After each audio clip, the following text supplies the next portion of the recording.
Sir, sino po sila, sir? I'm Joel Zapanta from JDM Underground. Yes, Boss Joel, anong auto itong dala natin, Boss Joel? 1993, Honda Civic EG. Tema ba yung auto? Ano ba tema nung medyo unique yata yung EG natin? Ang tema nito, gusto ko i-promote yung style ng Pinoy builds. Kaya Manila build. Oo, okay. Yun natin, Manila build. Yan yung tema natin, boss. Oh. Yeah. Boss Joel, syempre, very curious sa mga ka-auto natin. Paano po ba kayo nahilig sa pagkukotse, boss? Sige po. Nahilig ako. Ang makina din, mga 80s pa. Dahil merong talyer yung tatay ko eh. Tapos, lumaki ko, marami ng kotse talaga. Yun. Boss, mamaya usap tayo sa honestly mga ka-auto, Boss Joel. Banggitin ko na lang para sa mga viewers natin. Na-interview na natin si Boss Joel way back sa JDM yun na PICC. sa PICC, mga ka-auto. Boss, so check na natin loob, labas, makina. Okay lang ba? Yes, okay, okay. Pwede. So, tara, check na natin.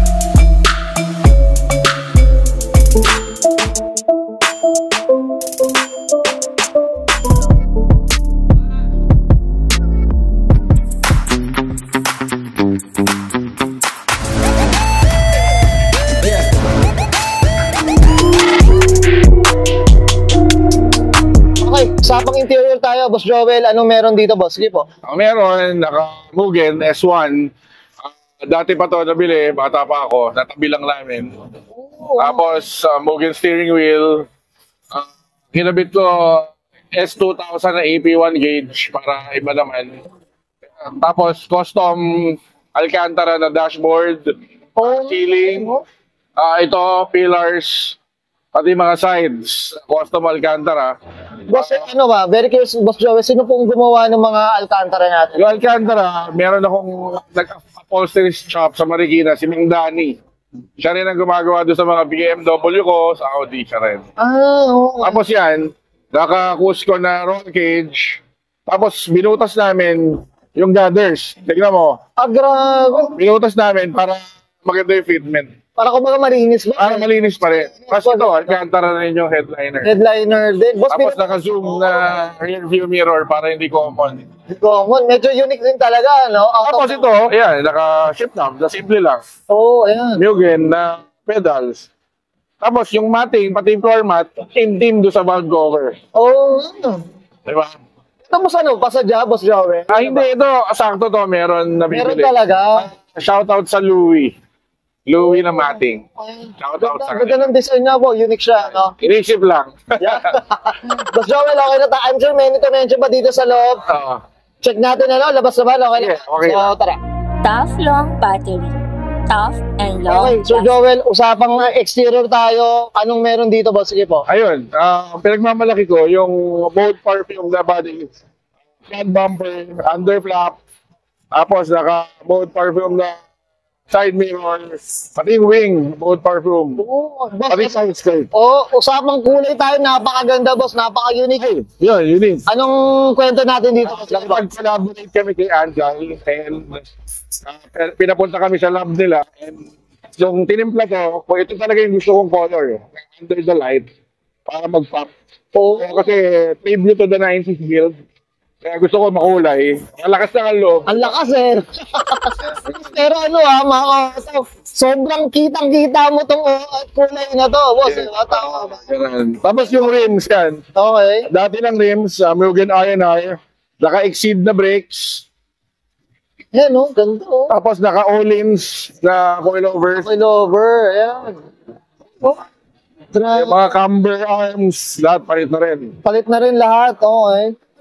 Lahat ng tornilyo. Lahat ng ano. Boss, ito, sa kulay pala, anong tawag sa kulay na ganito, boss? Anong tawag dyan? Zap green. Zap green yan. Ako yun, Zap green. You know? Alam mo, sarili mong tiblabang sarili mong tiblabang. Okay.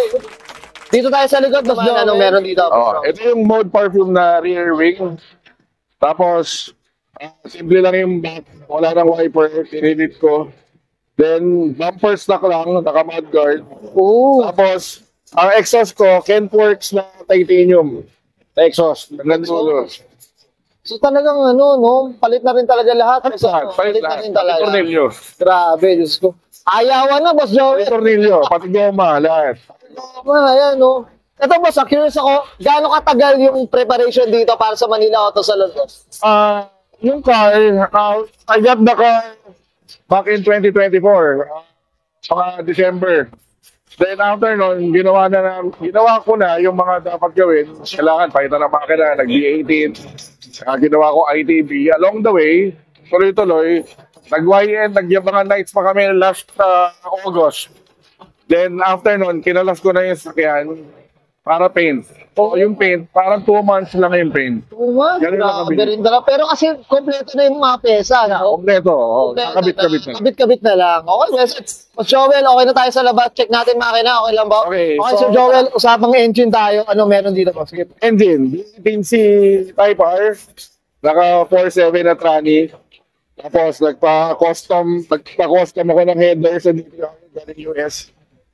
Tapos radiator ko, follow rod. Tapos naka-ITB ako, yung 4 throttle leg galing sa black top. Black top na 4AZ na ITB. So ginawa ko niyan, nagpa-custom ako ng CNC runners kung ano yung gusto kong length lang. Okay. Hindi masyado mahaba. Itong CNC CNC runners. So na-match ko doon sa black top ITB, tapos maraming ginawa. Pero lahat free naman. Engine, naka-coil and plug, naka-snake, tapos naka-Toda VTEC killer cam. Okay. Tapos lahat Toda naman yung loob. Boss Joel, in terms of the engine, sinong builder natin? Ano ba? Shoutout tayo dyan. Ikaw na rin talaga. Tulong ni Don Plate, saka ni Kalikot Garage din also. Kaya up tayo dyan sa mga tumulong sa ating mga shops na yan. No? Maraming tumulong din. Boss, ito may madedeclare ba tayong kabayo dito sa ano? Wala pa, kasi katatapos lang namin ito eh. A day before the show, yun lang yung katatapos. Kakabit lang naman. Abangan natin yung part na ito, Boss Joel. Boss, may mga accessories pa ba o ano, parts dito sa mga... Yan, marami.